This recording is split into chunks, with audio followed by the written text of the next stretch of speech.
7 things I want you to be on the lookout for when you're writing your personal statement draft. And the first comes down to getting started. Action over perfection.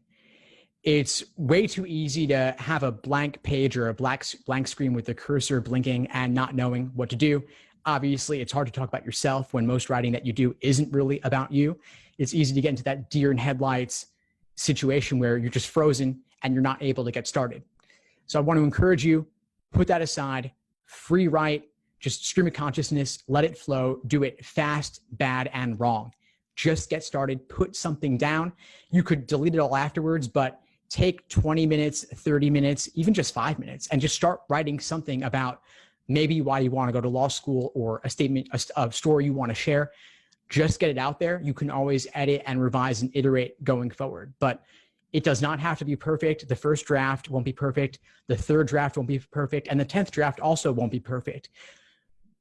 Writing is never done. It's never perfect. It's never finished. It's just simply good enough to a point where it's time to move on. So don't be afraid to put something out there. We can always review drafts in sessions like this and make edits for going forward, but you got to at least have something to work with rather than simply having a blank screen or a blank page. Secondly is personal versus professional.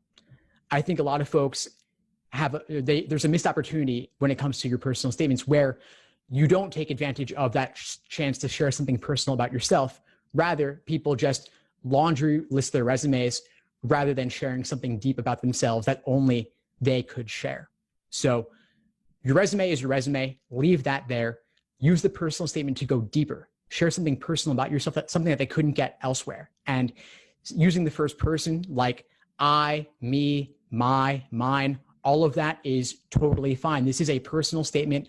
Don't feel the need to be overly professional or overly objective. This is you that we're talking about is a personal statement, not a professional statement of purpose. So you can get personal and you should. Another distinction is one thing versus everything. And I've discussed this with a few of you already. One thing and go deep, not trying to cover everything on the surface level. You've got about 2 pages double spaced. You can't summarize your entire life in those 2 pages, so don't try to. If you've got 10 different things you want to share, that's great. You're not going to have space to share all 10, unfortunately. You can summarize them in your resume, but your personal statement should cover one of those in depth. Then maybe you can cover another one in a diversity statement, another one in an optional essay. Maybe other stories will come through in your letters of rec, but you can't cover everything in the personal statement. And if you try to cover it all, you're going to end up not saying very much at all, and it won't be as compelling in the end. Another distinction is self versus others. Talk about yourself. It should be focused on you.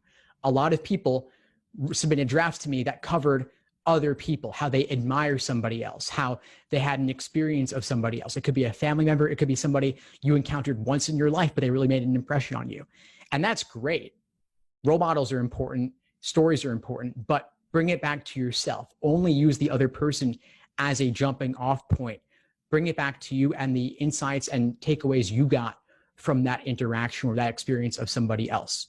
So it should be maybe 5% them or 10% them, the rest all about you, bringing it back to you.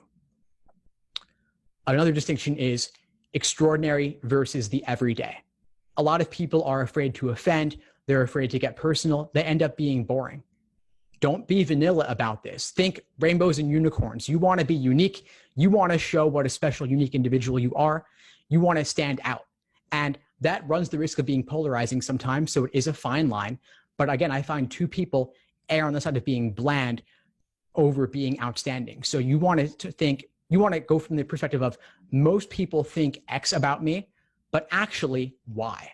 So for example, if I were to write one, I might talk about how most people think that when you're a minor internet celebrity focused on the LSAT, you've got tons of adulation all the time. You're feeling great all the time. You've got thousands of followers and you're basking in all of that. Maybe you think that, I don't know. But I would have thought that having 5,000 followers or whatever would make a big difference. It turns out that the more successful you become, the more lonely you get sometimes because it's just numbers on a screen. It's not real interactions. And so I could write a statement simply about that, what most people don't know about me.